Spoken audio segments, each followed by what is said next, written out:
नमस्कार साथियों, गौरव ज्ञान धारा में आपका स्वागत है। आज देखते ही देखते 71वीं क्लास आ गई है और इस सप्ताह की अंतिम क्लास है। कल शनिवार है ना, कल शनिवार को शाम 8 बजे ओपीडी पे वस्तुनिष्ठ क्लास आएगी।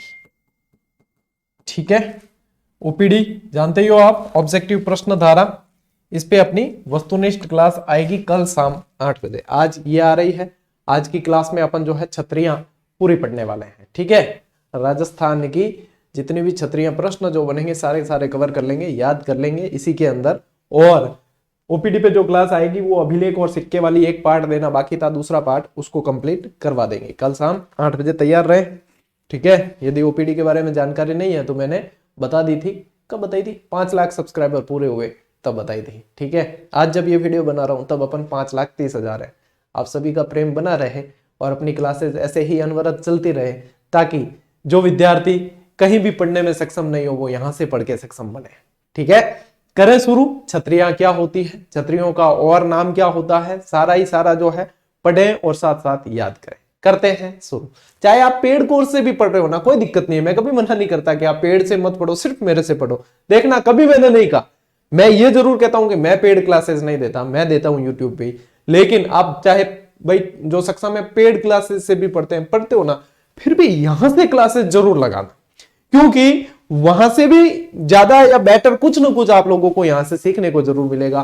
सीखने को नहीं तो याद करने को जरूर मिलेगा। कुछ ना कुछ तो आप सीख के ही जाओगे और पढ़ा हुआ कभी व्यर्थ नहीं होता। चाहे कहीं से भी पढ़ो, यहां से भी पढ़ लेना, ये कह रहा हूं। मैं ये नहीं कहूंगा कि हाँ पेड कोर्स लो मत, सभी जो है मैं हूं नहीं हूं मैं। ठीक है, लेकिन ये क्लासेस जरूर ले लेना, ताकि आप लोगों के कहीं ना कहीं जो कमी महसूस होगी उसकी पूर्ति होगी। बाकी जो बिना पेड क्लासेस और सिर्फ इससे पढ़ रहे हैं वो भी निश्चिंत रहो, सिलेक्शन की तरफ बढ़ रहे हो। ठीक है, चलिए शुरू करते हैं। ये रही आपकी पहली स्लाइड। अब स्कूल व्याख्याता के अंदर भी मैंने बहुत अच्छी तरीके से इन स्लाइड्स को तैयार किया था और पशु परिचर में भी बहुत अच्छी तरीके से मैं करवाने वाला हूं। मैं चाहता तो वही क्लास जो है वापस दे देता, लेकिन फिर वो लाइव बैच वाला मजा नहीं रहता। क्लास जरूर अपलोड होती है लेकिन बैच लाइव है। जब आप देख रहे हो, जब ये क्लास अपलोड हो रही है उससे आधे घंटे पहले ही रिकॉर्ड हुई है और 1 टेक में, तो ये लाइव के तरह ही है। सबसे पहले समझते हैं छतरियां है क्या, छतरियां कहते किसे हैं। ठीक है, चलिए देखो, लिखा हुआ तो आपको दिख ही जाता है, लेकिन फिर भी जो है समझना। व्यक्ति की मृत्यु स्मृति में बने स्मृति चिन्ह या स्मारक छतरी है, यानी कि यह समझना कि उस व्यक्ति की मृत्यु हो चुकी है। जीते जी छतरियां नहीं बनती। ठीक है, जीते जी महल बन जाते हैं लेकिन छतरियां नहीं बनती। छतरियां जो है, अब कई जनों जो नए नए स्टूडेंट आते हैं ना, बिल्कुल नए, जिनको कोई मतलब कंपटीशन का कभी एबीसीडी भी नहीं जाना, तो उनको लगता है छतरी वो होगी, छाता। ये नहीं, ये जो आप चित्र देख पा रहे हो, ऐसे ऐसे गांव में कई सारे स्मारक दिखते हैं। जो व्यक्ति चला गया है उसकी याद में बने हुए स्मारक छतरियां कहलाते हैं। ठीक है, और कैनो हिसाब किताब दिख रही हो था, चलो हाथ पे ध्यान मत देना। ठीक है, करने पड़ते हैं कई सारी चीजें जो है। ठीक है, और देवल भी इन्हें कहा जाता है, इन्हें देवल के नाम से भी जाना जाता है। तो छतरियों का ही एक और रूप जो है देवल भी आप कह सकते हो। देवल यानी कि जो चले गए उन्हें जो है उनके वंशज जो होते हैं वो देवता मान लेते हैं और उनके लिए मतलब मंदिर समान जो कुछ स्मृति चिन्ह बना लेते हैं वो देवल कहलाते हैं। ठीक है, ये थोड़ा सा मैं व्यवस्थित लिख देता हूं, आपको देवल की जगह हेवल दिखाई देगा, देवल। ठीक है, देवल भी इन्हें कह दिया जाता है। ठीक है, ज्यादातर इनका निर्माण जो है शासक, सामंत, जागीरदार वर्ग द्वारा करवाया जाता है। यानी कि आप ये समझ सकते हो कि संपन्न वर्ग द्वारा, संपन्न वर्ग द्वारा। ठीक है, हर व्यक्ति की, आम नागरिक की कभी भी जो है छतरियां नहीं बनती या नहीं देखने को मिलेगी। या तो वो उस गांव में कोई खास होगा, बहुत सम्मानीय होगा, या धनाढ्य वर्ग से होगा, शासक वर्ग से होगा, जागीरदार होगा, सामंत होगा, तब उसकी छतरी होगी। हर व्यक्ति की छतरियां बनाने लगे तो घर से ज्यादा छतरियां ही दिखेगी गांव में। तो ये कहीं ना कहीं उसकी विशेष महत्ता होगी उस पृष्ठभूमि में, उस इतिहास में, तब जाके उनकी छतरियां बनाई जाती है। ठीक है, इसीलिए खास खास छतरियां ही पढ़नी होती है। खंभों की संख्या का इनमें विशेष महत्व रहता है। अब अलग अलग चीजें, कई जगह खंभों की संख्या उनके शासनकाल से संबंधित कर दी जाती है, कई जगह खंभों की संख्या अलग अलग कोई ऐसा कोई लॉजिक फिक्स नहीं है कि हाँ इस कारण इसमें इतने खंभे, अलग अलग विशेषताएं हैं, तो यहां पे ध्यान नहीं देना। लेकिन खंभों की संख्या के आधार पर छतरियां पूछी जाती है, ये ध्यान देना है कि खंभों की संख्या के आधार पर पूछी जाती है, बिल्कुल पूछी जाती है। 80 खंभों की छतरी, 84 खंभों की छतरी, 32 खंभों की छतरी, महाराणा प्रताप की छतरी में कितने खंभे, चेतक की छतरी में कितने खंभे, इस तरीके के प्रश्न बहुत बनते हैं।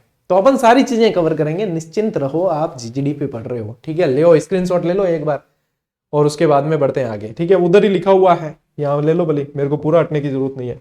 आ जाते हैं अब मेन स्लाइड पे। चित्रों के माध्यम से भी आप समझ पाओगे, देख पाओगे, चीजें जो है सीधी अंदर उतर जाती है, ठीक है। देखो सबसे पहला और सबसे मोस्ट इंपॉर्टेंट, ये जो है ना, ये सबसे मोस्ट इंपॉर्टेंट है, इतनी बार प्रश्न बना, क्या बताएं आप लोगों को। 80 खंभों की छतरी, 80 अब लिखा हुआ तो यहां है 80, वैसे भी तो मैं यहां पे क्यों 80 लिख रहा हूं, क्योंकि आपको याद रखना है ये कहां है, अलवर में, ठीक है। याद रह जाएगा ना, देखो चीजें जो है याद रखने के लिए अपन को कुछ ना कुछ लॉजिक लगाना पड़ता है। तो 80 खंभों की छतरी कहां है, अलवर के अंदर है। इस छतरी को मूसी रानी की छतरी भी कहा जाता है, ठीक है। क्या कहा जाता है, मूसी रानी की छतरी। प्रश्न कैसे बन सकता है, या तो बनेगा 80 खंभों की छतरी कहां है, या फिर बनेगा मूसी रानी की छतरी कहां है, ठीक है। तो देखो मूसी रानी की छतरी इसका उपनाम है। अलवर नरेश बख्तावर सिंह की पासवान थी, ठीक है। पासवान का मतलब कल वाली क्लास में मैंने बताया था, महल पूरे हो गए अपने, महल के अंदर बताया था, ठीक है। पासवान मतलब आधुनिक गर्लफ्रेंड, ठीक है, ये है। और पासवान है यानी कि वैधानिक रिश्ता नहीं है, लेकिन इनके बीच में कहीं ना कहीं संबंध है, ठीक है। तो ये पासवान है। पासवान मूसी रानी की स्मृति में विनय सिंह द्वारा बनवाई गई। देखो पासवान किसकी थी, बख्तावर सिंह की थी, लेकिन बनाई किसने है, विनय सिंह ने, क्योंकि ये इनकी बख्तावर सिंह की खास थी, ठीक है, अजीज। तो यहां पे बनाई किसने है, विनय सिंह ने बनवाई है। और ये पूछ लिए जाते हैं कई बार, लेकिन आप, मेरे को नहीं लगता पशु परिचर में पूछेंगे कि किसने बनवाई, कहां है, ये ज्यादा इंपॉर्टेंट है, ठीक है।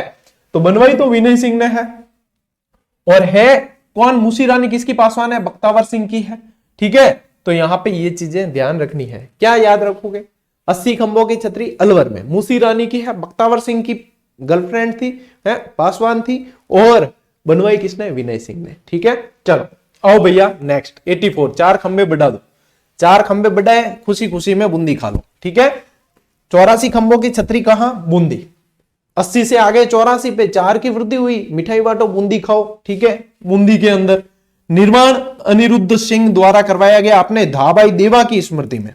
और यह प्रश्न बना था अभी कुछ एग्जाम पहले बना था, अभी लगभग 6 महीने पहले कोई एग्जाम हुआ, याद नहीं रखता मैं कौन से में, क्योंकि बहुत सारे एग्जाम हो जाते हैं, लेकिन बना था। उसमें क्या है, विवादित प्रश्न बनाया। एग्जामिनर भी पता नहीं ध्यान नहीं देते, सही ढंग से बनाना चाहिए, ऑप्शन विवादित दे देते, मान लेते हैं गलत, उसके बाद में आपत्तियां लेते हैं, 100 रुपए बरोन, 200 रुपए बरोन, 500 बरोन, एक खेल चाल है। सब सही से बनाना चाहिए ना पेपर, ताकि ये फालतू की बेजमारी नहीं हो।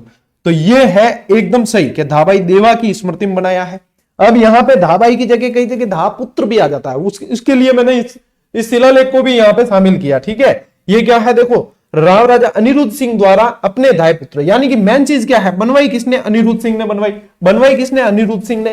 तो ये कंफर्म है कि अनिरुद्ध सिंह ने बनवाई, देवा ने नहीं बनवाई है, देवा की स्मृति में बनी है। अब वो धाय पुत्र लिखा है, कहीं कहीं धाबाई लिखा हुआ है, ठीक है। यादगार में सन 1683 में, ये नहीं दिख रहा हो तो मैं यहां लिख देता हूं, 1683 के अंदर ये बनी हुई है।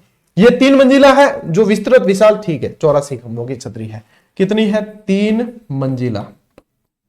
देखो होता क्या है, मैं आप लोगों को एक चीज क्लियर करूं कि ये एग्जाम जो आप पशु परिचर का देंगे, ये है मतलब एक सामान्य भर्ती है, इसमें आपको अफसर तो नहीं बनाया जाएगा। आप भी जानते हो परिचर का अर्थ क्या होता है, परिचर या परिचारक का अर्थ क्या होता है। ये एक टिकट है गवर्नमेंट जॉब में आने का। और इसका पेपर का लेवल कैसा है, वन रक्षक का सिलेबस और इसका सिलेबस एक कॉमा का भी अंतर नहीं है, एक शब्द का भी अंतर नहीं, एक मात्रा का भी नहीं।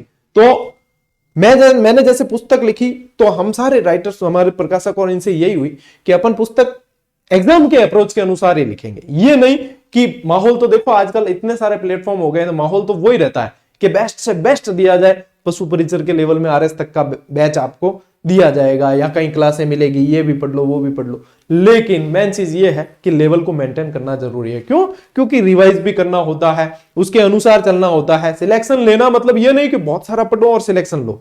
सिलेक्शन लेना यानी व्यवस्थित पढ़ो और उसे रिवीजन करो, बार बार याद रखो, तब सिलेक्शन होता है। तो ये चीजें मैं कई बार समझा चुका, लेकिन कई नए विद्यार्थी आ जाते हैं वापस रोज रोज कमेंट करते हैं।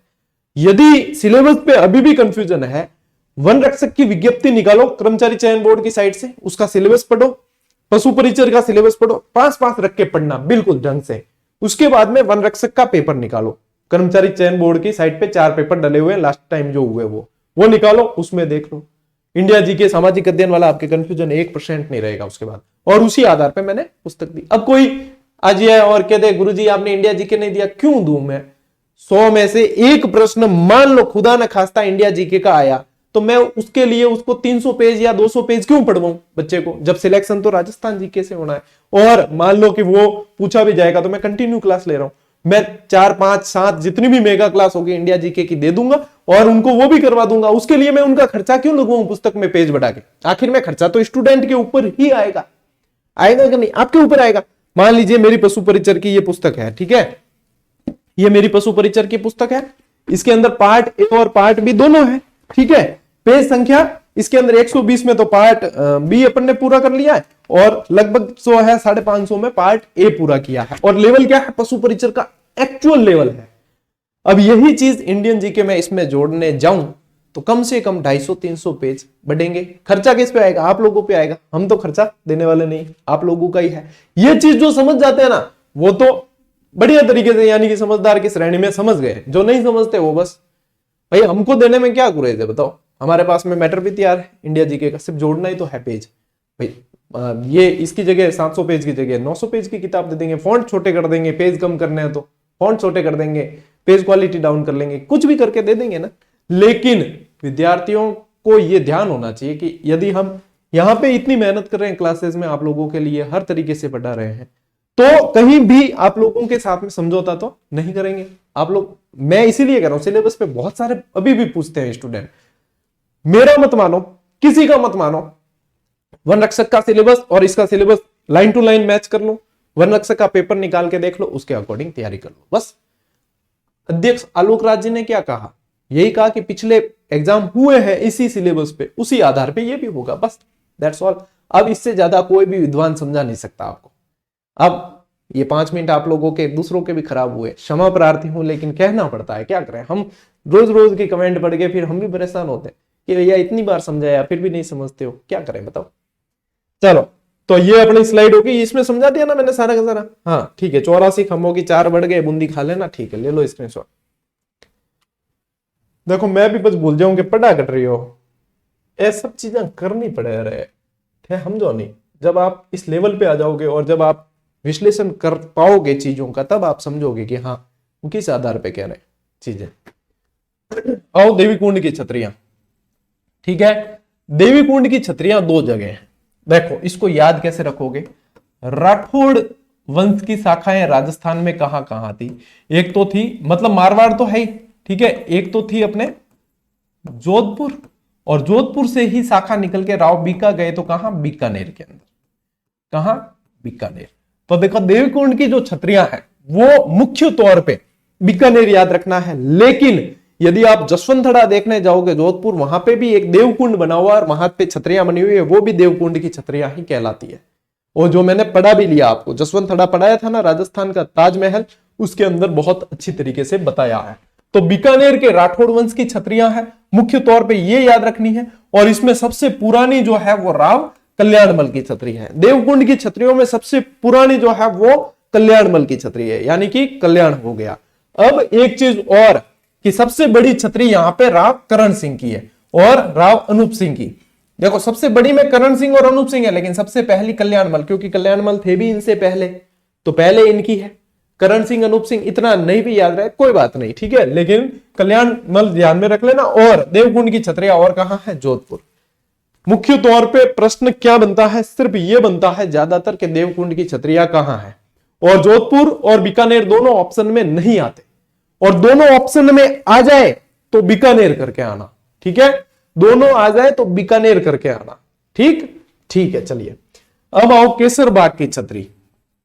केसर बाग की जो छतरियां हैं वो आपको याद रखना है 66 छतरियां हैं। कहां है? बूंदी के अंदर। ठीक है, अब बूंदी खानी थी अपन को, और बूंदी में भी क्या डाला हुआ था? केसर डाला हुआ था, केसर डाला हुआ था। तो केसर बाग की छतरियां बूंदी में, बूंदी राज परिवार की 66 छतरियां हैं। कितनी है? 66 छतरियां हैं। और फिर ध्यान रखना शारबाग की छतरियां, ये है आपके कोटा में। कोटा बूंदी साथ में ही आता है लगभग, क्योंकि हाड़ा शासकों की छतरियां हैं, और हाड़ा शासक से ही ये क्षेत्र क्या कहलाता है? हाडोती। क्या कहलाता है? हाडोती। तो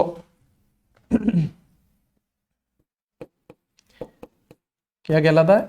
हाडोती कहलाता है। तो यहां पे ये ध्यान रखना, हाड़ा शासकों की छतरियां शारबाग की है, कोटा बूंदी के अंदर है, और दोनों ऑप्शन आए तो कोटा करके आना है। क्या करके आना है? कोटा। और केसर बाग की बूंदी में। ठीक है, तो ये छतरियां जो है आप लोगों को स्पेशली याद रखनी है। अभी तो क्लास आधी भी नहीं हुई, स्क्रीनशॉट लो, आगे बढ़ते हैं। फोटो साथ साथ में अटैच किए हैं, देखते जाना भले ही। ठीक है, फोटो देके प्रश्न नहीं पूछा जाएगा आपको, ये भी निश्चिंत रहे। चलो नेक्स्ट, वीर शिरोमणि महाराणा प्रताप की छतरी। इंपॉर्टेंट है, बहुत इंपॉर्टेंट है। इसमें खंभों की संख्या जो है वो भी ध्यान रखना है।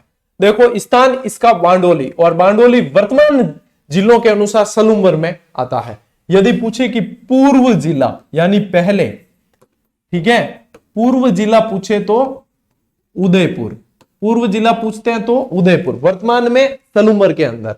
ठीक है, इसमें कई बार ये केजड़ बांध पूछ लिया जाता है। यदि आप बैकग्राउंड में फोटो देख रहे हो तो ये केजड़ बांध के किनारे यहां पे बनी हुई छतरी ये महाराणा प्रताप की है। तो केजड़ बांध के किनारे और 8 खंबिया है, 8 खंबिया है, और इनका घोड़ा चेतक उसकी इनकी खंभों की संख्या की आधी, यानी कि उसकी है 4 खंबिया बलीचा राज संबंध के अंदर।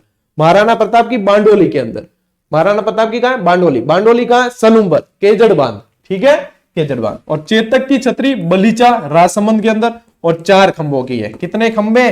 4 खंबे हैं। ठीक है, यहां विश्वास कौन वे? तो ओ पढ़ लियो। एक पांव से घायल हो जाने के बाद भी साहसी चेतक महाराणा प्रताप को संकटापन्न स्थिति से रक्त तलाई, हल्दी घाटी का जो मैदान है ना, वो रक्त तलाई के नाम से भी जाना जाता है।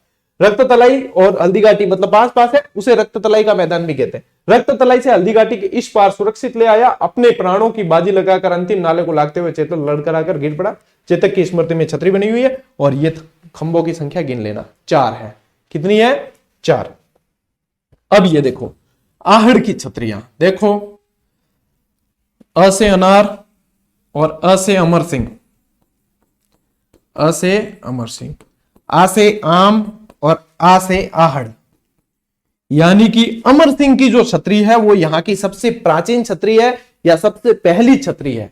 जो आहड़ की छतरियों को माना जाता है ना, उदयपुर के शासकों की या मेवाड़ के शासकों की छतरियां, वो आहड़ में बनी हुई है। आहड़ सभ्यता भी है, आहड़ में बनी हुई है। ये पूछे कि यहां पे सबसे प्राचीन या सबसे पहले कौन सी छतरी बनी थी, तो अमर सिंह की बनी थी। अ से अनार, अ से अमर सिंह, आ से आम, आ से आहड़। ठीक है, चलिए आहड़ उदयपुर के अंदर।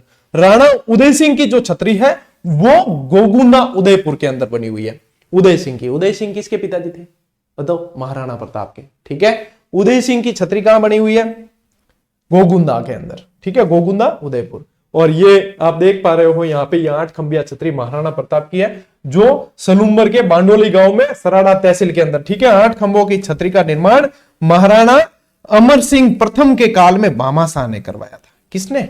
अमर सिंह के काल में पाली जिले के भामाशाह ने करवाया था, जो मेवाड़ के रक्षक के नाम से भी जाने जाते हैं। लीजिए स्क्रीनशॉट, आगे बढ़ेंगे। चलिए भाई, अब देखो जयमल राठौड़ और कल्लाजी की छतरी। ठीक है, चाचा भतीजा थे दोनों, चाचा भतीजा थे। यदि अपन चित्तौड़गढ़ के साके देखते हैं तो दूसरा साका जो था वो तो कब हुआ? 1534 के अंदर। तीसरा साका कब हुआ? 67-68 के अंदर। तो ये चित्तौड़गढ़ दुर्ग में जो 1567-68 के अंदर जो साका हुआ था, उसके अंदर ये वीरगति को प्राप्त हुए थे। ठीक है, और इनकी जो छतरी बनी हुई है वो हनुमान पॉल से भैरव पॉल के मध्य है। 7 पॉले हैं। चित्तौड़गढ़ दुर्ग पूरा पढ़ा दिया मैंने। ठीक है ना, सबसे बड़ा रिहायशी, सबसे बड़ा जो है लिविंग फोर्ट कह सकते हो आप उसे। तो ये कहां, इनकी छतरी कहां है? हनुमान पॉल से भैरव पॉल के मध्य। और ये ध्यान रखना, ये थे चाचा भतीजा। भाई आने वाले समय में प्रश्न कैसे भी बन सकता है, तो यूं भी पूछ सकते हैं चाचा भतीजा की छतरी, तो यहाँ पे नाम से ध्यान रखना है, जयमल राठौड़ और कल्ला जी की छतरी। आओ भाई आगे, उड़ना राजकुमार की छतरी। अब उड़ना राजकुमार यानी कि पृथ्वीराज सिसोदिया, ठीक है, पृथ्वीराज सिसोदिया राणा सांगा के क्या थे, भाई। अब पृथ्वीराज वैसे 4 प्रमुख हुए इतिहास के अंदर, और चारों के चारों मैंने जीजीडी फैक्ट के माध्यम से आपको दे रखे हैं, ठीक है। तो वो तो मैं कलेक्शन जीजीडी फैक्ट वाला तो आप मतलब यूं मान के चलो कि वो सोने पे सुहागा है, और वो मुहिम चलाए अपन को हो गया है 7 महीने से अधिक, निरंतर हर रोज आपको जीजीडी फैक्ट दिया जाता है। तो इससे बढ़िया प्रयास बोलो क्या कर सकते हैं हम। करंट अफेयर्स के भी उसमें बढ़िया बढ़िया फैक्ट राम निवाजी तैयार करके आप लोगों को दे रहे हैं, बहुत बढ़िया मेहनत कर रहे हैं। देखो ये कहां है, कुंभलगढ़ दुर्ग में। ये भी पृथ्वीराज उड़ना राजकुमार किसे कहते हैं, पृथ्वीराज सिसोदिया को, है कहां, कुंभलगढ़ दुर्ग के अंदर। कुंभलगढ़ कहां है, राजसमंद में। और वास्तुकार पूछ ले डीप में जाके तो ध्यान रखना, दपन पाना। कौन था, दपन पाना वास्तुकार था इनकी छतरी का, ठीक है। और आगे नेक्स्ट, 32 खंभों की छतरी। वैसे बहुत जगह 32 खंभों की, यहां पे भी है। अपने न्याय की छतरी जो रणथंभौर में बनी हुई है वो भी 32 खंभों की है। ये जो अपन पढ़ रहे हैं वो मांडल भीलवाड़ा के अंदर है, जो जगन्नाथ कछुआ की छतरी है। अकबर की तरफ से सबसे अंतिम अभियान जिसने किया वो जगन्नाथ कछुआ था, ठीक है। और जगन्नाथ कछुआ की यहां पे अभियान के समय ही मृत्यु हो गई थी। मांडल भीलवाड़ा में, मांडलगढ़ नहीं, मांडल भीलवाड़ा के अंदर इनकी छतरी बनी हुई है। किसकी, जगन्नाथ कछुआ की 32 खंभों की छतरी है। एक 32 खंभों की यहां पे मैंने और शामिल की है, ये रणथंभौर वाली है। ये कहां, रणथंभौर। उससे पहले ये पढ़ते हैं गैटोर की छतरियां। गैटोर यानी कि कछुआ शासकों की छतरियां हैं। किसकी, कछुआ शासक। और कछुआ शासक कहां थे, जयपुर। जयपुर, तो ये कहां पे है, जयपुर के अंदर। सवाई जय सिंह से माधो सिंह द्वितीय तक की छतरियां हैं। सवाई जय सिंह का बहुत ज्यादा रोल है कछुआ वंश में। यदि कछुआ वंश पढ़ना है तो सवाई जय सिंह को तो पढ़ना ही पढ़ना है। उससे माधो सिंह द्वितीय तक की छतरियां यहां पे बनी हुई है। और ये प्रश्न एक बार बना था, गंगाबाई की छतरी, ठीक है, भीलवाड़ा के अंदर है। कहां है, भीलवाड़ा के अंदर। ये प्रश्न बहुत इंपॉर्टेंट है, गंगाबाई की छतरी बना था। निर्माण महादजी सिंधिया। महादजी सिंधिया मराठे थे। कौन थे, मराठे, ठीक है। गंगाबाई की छतरी। फिर देखो एक और 32 खंभों की छतरी, ये रणथंभौर दुर्ग के अंदर है। रणथंभौर दुर्ग कहां है, सवाई माधोपुर। सवाई माधोपुर रणथंभौर दुर्ग में बनी हुई। इसे न्याय की छतरी भी कहते हैं।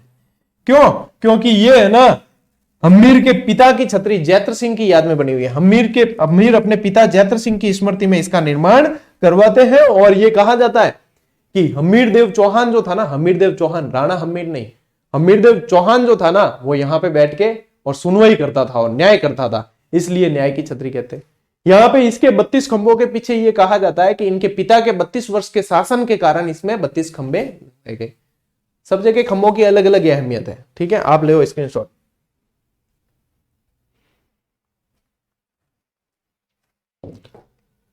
देखो मुख्य जिसमें डिटेल पढ़नी थी वो हो गई अपने पूरी। अब इसके अलावा स्थान ध्यान में रखना है छतरियों के। वैसे पशु परिचर के हिसाब से तो आपको स्थान ही ज्यादा पूछे जाएंगे, तो एक बार रैपिड में देख लेते हैं अपन स्थान सबके फटाफट, ठीक है। चलो भाई देखो, काली पेन ही लेना तो है ना। बड़ा बाग की छतरी, मुझे ये बताओ अपने को राजस्थान में सबसे बड़ा बाग बनाना हो तो कौन से जिले में बनाएंगे, सबसे बड़ा। तो क्षेत्रफल की दृष्टि से देखोगे तो जैसलमेर सबसे बड़ा जिला है। तो बस समस्या कहां है, बड़ा बाग की छतरियां कहां, जैसलमेर। मंडोर की छतरियां महाराज ने पूछाने काम कौन, जोधपुर में, कटे जोधपुर। पंचकुंडा की, ये भी जोधपुर में, ये भी जोधपुर के अंदर। अप्पाजी सिंधिया की लगाओ इंपॉर्टेंट, हाँ, ताउसर कहां है, ताउसर नागौर के अंदर। कहां पे, ताउसर नागौर। ये ताउसर नागौर वाला है ना, ये एक चीज के लिए और प्रसिद्ध है। ये ताउसर नागौर जो है ये और प्रसिद्ध है किसके लिए, पान मेथी के लिए। किसके लिए, पान मेथी के लिए प्रसिद्ध है। और पृथ्वीराज चौहान का स्मारक किने पूछने काम कौन, पृथ्वीराज चौहान आया है तो अजमेर। कागा की छतरियां ये जोधपुर के अंदर है। कहां है? जोधपुर में कागा की पहाड़ियां भी है। कुत्ते की छतरी ये है कुकराज घाटी। कहां? कुकराज घाटी के अंदर रणथंभौर में। रणथंभौर, और रणथंभौर कहां? सवाई माधोपुर। इतना तो आपको ध्यान होना चाहिए। संत रैदास की छतरी, अब मीरा के गुरु थे तो चित्तौड़गढ़, बताया भी था उस टाइम चित्तौड़गढ़ में। ले स्क्रीनशॉट ले भाई, ये तो हो गई याद सब। चलो भाई नेक्स्ट देखो, इसको भी याद करवा देते हैं आप। देखो संत पीपा की छतरी। अब संत पीपा की छतरी कहां? गागरोन दुर्ग। कहां? गागरोन दुर्ग। और यूं पूछ ले गागरोन दुर्ग कहां है तो झालावाड़। भौतिक स्थिति पूछे तो हाडोती। ठीक है। बोहरा भगत की छतरी ये तो भैया आपके करौली में है। कहां है? कैला देवी मंदिर के पास। टहला की छतरी और नेड़ा की छतरी ये दोनों हैं आपके अलवर में। टहला और नेड़ा की अलवर में। बंजारों की छतरी लिखो लालसोट। लालसोट, और लालसोट कहां है? दौसा में। तो बंजारों की छतरी लालसोट दौसा। जोध सिंह की छतरी पूछे तो बदनौर में है। कहां है? बदनौर। और वर्तमान में बदनौर कौन से जिले में आ गया? ब्यावर में। आगे बात समझ। मामा भांजा की छतरी इसे जो है धन्ना भिया की छतरी भी कहते हैं। धन्ना भिया की छतरी भी कहते हैं। है कहां पे? जोधपुर। ठीक है। और सेनापति और गोरा धाय की छतरी ये भी आपके कहां है? जोधपुर के अंदर है। कहां है? जोधपुर। सेनापति की छतरी पूछे या पूछे गोरा धाय की छतरी तो ये भी जोधपुर में। ले ओ स्क्रीनशॉट। अच्छा भाई, इसी के साथ आपके छतरी वाली क्लास होगी पूरी। इसका पार्ट बी वगैरह कुछ नहीं है, एक ही क्लास है। एक ही क्लास में छतरियां कंप्लीट। ठीक है। सोमवार को आएगी अगले टॉपिक की क्लास। और आज ये रिमाइंड करवा चुका हूं मैं टेलीग्राम पे आप लोगों को। वैसे ही इसमें देखोगे तो सोल्ड आउट वाली टेस्ट सीरीज कहीं नहीं दिखेगी। इसमें से हो गई सोल्ड आउट। एनसीईआरटी के अंदर से 2 सोल्ड आउट हो गई, हटा दी हमने यहां से ऐड में से। ठीक है, हटा दी। अब विज्ञान की बच्ची है कॉमन में और इंग्लिश ग्रामर की बच्ची है कॉमन के अंदर। ठीक है, बाकी सोल्ड आउट हो गई।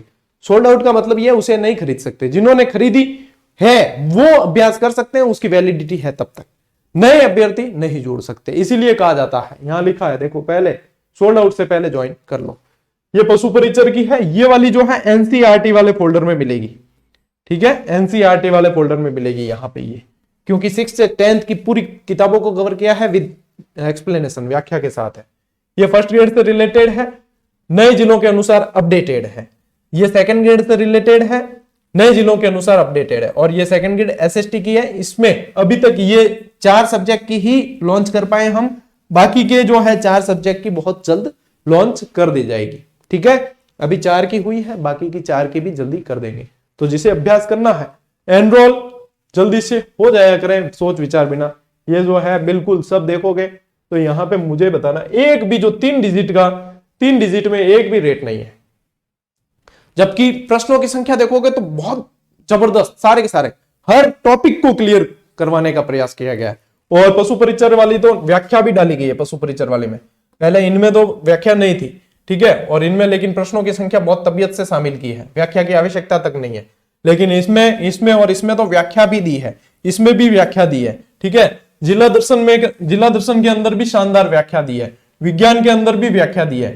ठीक है, तो इतनी मतलब आप लोगों के लिए मेहनत की है। अब भी यदि कोई वंचित रहे ना कि हाँ हमें तो भाई प्रैक्टिस से हम वंचित है, तो यानी कि वो तो लखनऊ वंचित है। लखनऊ समझो, उसके लक्षण है वंचित रहने के, फिर तब तो वो वंचित रहेगा, क्योंकि उसे करनी नहीं है फिर प्रैक्टिस। इस बात ये है, क्योंकि देखो कोई कहे मेरे को स्वर्ग चाहिए, स्वर्ग चाहिए। अब कोई भगवान खुद आके तो उसे स्वर्ग में ले जाने से रहे। अपने मरे बिना स्वर्ग मिलता भी नहीं है, यह भी बात ध्यान में रखें। तो ये वैसे टेलीग्राम पे भी सूचना दे दी थी। और कल आएगी ओपीडी पे आपके एक क्लास वस्तुनिष्ठ की, वापस बता रहा हूं, जरूर देख लेना, बहुत सारी चीजें क्लियर करवाऊंगा। मिलते हैं साथियों अगली क्लास में, अगले वीडियो में। तब तक के लिए राम राम, जय हिंद।